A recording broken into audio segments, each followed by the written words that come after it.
Hello, this is Doris Sander, and I'm back with the second installment of my One Book July project. So if you're unfamiliar with One Book July, it's a program every year in July where a group of women get together and get back to basics with their planners. One book, one pen, and 1 month, the month of July. But this year they've got a version 2 where you can do one book, one project in 1 month, which is what I have chosen to do. It's a great program, and I just really suggest you look it up. Find some new planner peeps to follow because they're all just awesome. It's a great community. So my project for this month is to get a bullet journal going for school.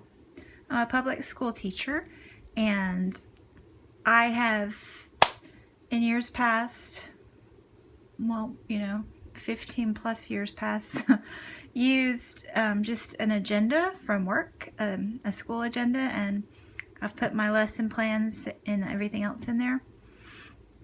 But this year I'm not getting that same style, and to be honest, I have been dying to try a bullet journal. I just really love learning new things and new projects, and I couldn't really justify it because I plan in my Midori. I have a great planner system from Coco Daisy that works so well for me, and I truly enjoy it. So I'm not really good at hopping around from system to system and book to book, so I kind of have to stick with what's working and what I'm enjoying, and I'm not ready to give this up, so I've been sticking to it. But I've been wanting to do a bullet journal, so I finally have an excuse. I'm going to use the bullet journal for work, for school, and yeah, I'm pretty excited. So I thought today I would show you how I plan for planning. I thrive on organization and making lists and organizing things. It just is thoroughly enjoyable to me. So this is how I do it. First off, I brainstorm, brain dump. This is a funny thing about me. I have paper all over the place in this room. I just adore pretty paper, and it's everywhere. And I mean, I'm not precious with it either. If friends come over to work on crafts or whatever, they can use whatever they want. It does not bother me at all. I never have a, oh my gosh moment where you can't use that piece of paper. It's not precious, it's paper. But when I go to do chicken scratch notes, I pull paper from my desk trash can. I'm not even kidding. I don't know what my problem is. I've got note paper all over the place, but I won't use it. Like, I've even got this stack of offcuts from different projects that I've cut up and used in a stack because I just won't use clean paper to make scratch notes.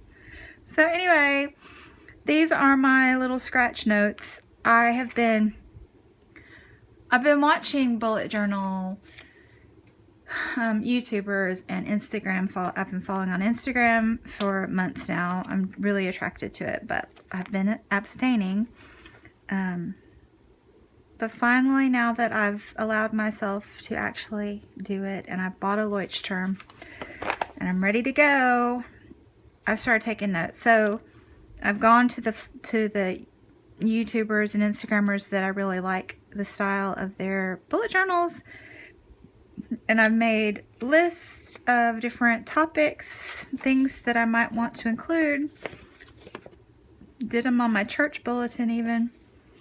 So once I got all my little notes, as many little brainstorming notes as I thought I might possibly need, then I set about to organize them. So this was step 2 in my organizational process.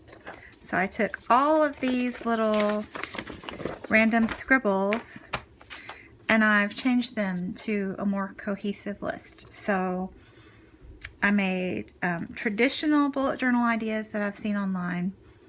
I made a list of work-related things that for my job that I know I would need to include. And then some personal things. And this was a very iffy list because this is going to be a school planner, and I don't want to, I'm going to continue with my Midori for my my personal life planning. Work is real life too, believe me. So I don't want to, that's one of my priorities here. I don't want to have much overlap between different systems and different lists and whatnot. I don't want to write things multiple times. So, but I did make a little list of possibilities. And then I made some other lists of things, like I counted the grids in my Leuchtturm so I would know the area units I'd have to work with. I'm trying to decide if I want to have a key and what type, what it would look like. I'm trying to decide between the traditional calendar layout and the list calendar style.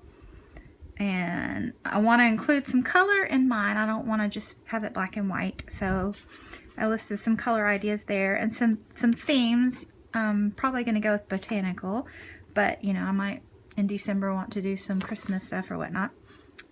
And that was my brainstorming. Well, my organization. This was my brainstorming, and then all of this was then organized into this. And then I wrote some priorities, like what I want to think about when I'm putting this together. So I wanted it to be simple and easy, colorful, pretty, work focused, minimal overlap, as I said, between the two systems, and functional. So yeah, that was step 2, organizing my brainstorm into a cohesive list that made sense. So then I took that and I organized it further. Like I went through it and decided what I was actually going to do. So this is my brainstorm, everything categorized. Then I went through and decided what I was actually going to do. So I went through the traditional list and I wrote which ones of those items were definite. I'm definitely going to do them. And weekly and monthly, that was, you know, these are like more collections in standalone pages, and then things from this list that I thought might go on the weekly spread and the monthly spread. So I was thinking about what things would merge into a weekly layout and a monthly layout, kind of condensing ideas together. My work list, as I said, that's non-negotiable things. I'm contemplating putting my paper crafting jobs in my Leuchtturm because I get out of work and then, you know, the teenagers are in the parking lot, and that's not a good place to be when teenagers are driving en masse like that. So I might just stay after work, because you can't get out of the parking lot for 45 minutes unless you get out like right before they do. So I might just stay there and have that be my, you know, computer work, social media, that kind of thing time. So that would be a good idea, I think. I'm still considering it, so it's got, you know, maybe. Green is kind of maybe. These are some challenges that I want to do in the bullet journal as opposed to the Midori or my Hobonichi. So the Passion Theme Live doodles, I like that idea. And Plan With Me and Rock Your Handwriting. The Plan With Me isn't necessarily written in here, so it can be either one. But the Rock Your Handwriting, I'm thinking I will do in the Leuchtturm. And yeah.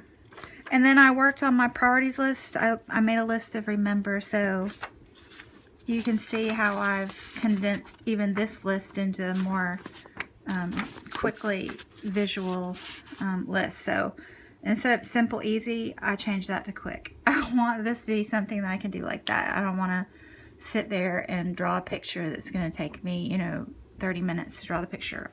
Only quick things. The pretty is not really what I want colorful. I want a colorful bullet journal. Work focused still definitely, and minimize the overlap definitely. I didn't put functional over here because duh, a planner is functional. If it's not, it's a memory keeper, not a planner.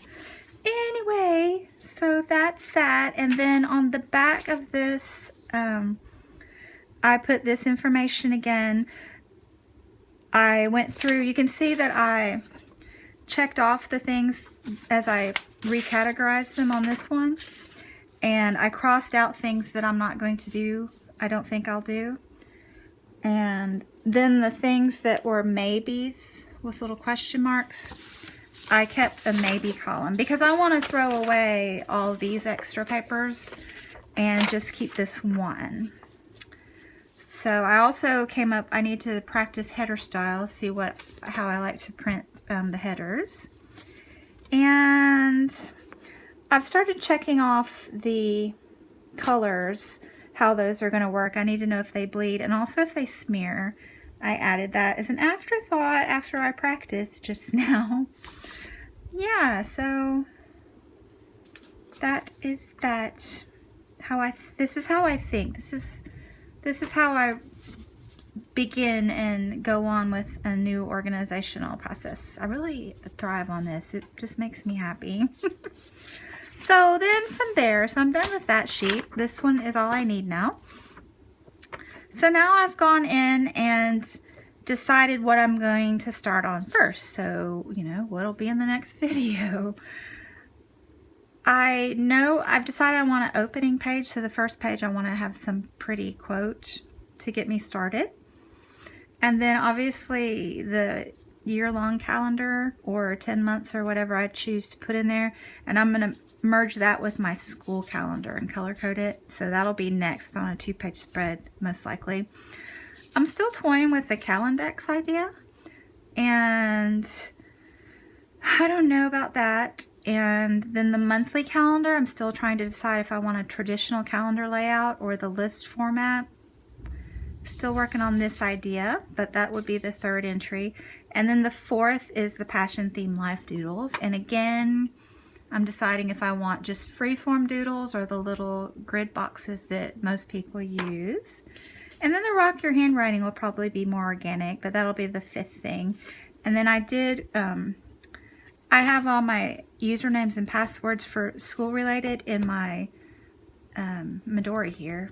But I think I should keep those in here as well because I might not bring this to school with me all the time since this will be more work related. And those I think I'm just going to stick in the back because I don't want to be flipping through and showing you all my usernames and passwords without, you know, thinking about it because I'm not very careful. And, you know, it's not like they're super secret, but it just drives me crazy. Like, every password has to be different. Why can't they all be the same? So anyway, I have one more thing to show you in this video. I have begun practicing. And, you know, I'm not going to lie. It's scary to think about the first page. This pristine first page. It's so scary. So I started in the back. These are this background color is the Tim Holtz Distress Stains. So I tried that back here because I wanted to check for shadowing and bleeding. And they worked like a charm. Even this darker ones over here. There's definite shadowing, but it's not excessive. It looks nice. And there was no bleeding at all. I did think that I have to be careful and not get really juicy in one spot because there's the potential for bleed through, but what I normally do, there was no bleed through. And then I need to check for the same thing, bleed through, and also smearing because a lot of pens don't dry quickly. Some of them don't dry quickly, and as I said, I'm not a careful person, so I don't want to smear because that'll irritate me. So I need to check those things. So this is the back, and you can see like this is the dark distress stain, and there's shadowing there, but it's not anything offensive. But I did find out that these are a no-no. Uniball Visions, these are a big no-no. I mean, they bled. I don't know if you can see that very well, but they definitely bled. I tried my thickest micron. It's a 0.08. And my Sharpie pen, this, and those were no problem. Shadowing, but no bleed through. But definitely these, I put a big no-no. I made a list of all the pens I might use, and that was a big no. But the Micron, Faber-Castell, and Sharpie pen, not marker, but pen, are fine. And I have to test all of these and some other things. But yeah. And the other thing, not only do they bleed through, but like with the distress stains, I was really careful and left the book open to make sure it was dry because I didn't want any transfer.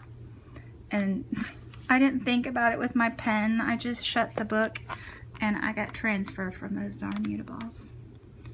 But, you know, it's in the back, so it's okay. So yeah, I hope you like my beginnings of my bullet journal, and I'll be back maybe next week or so and show you what I've gotten started. This is so fun. Thanks for watching. Bye.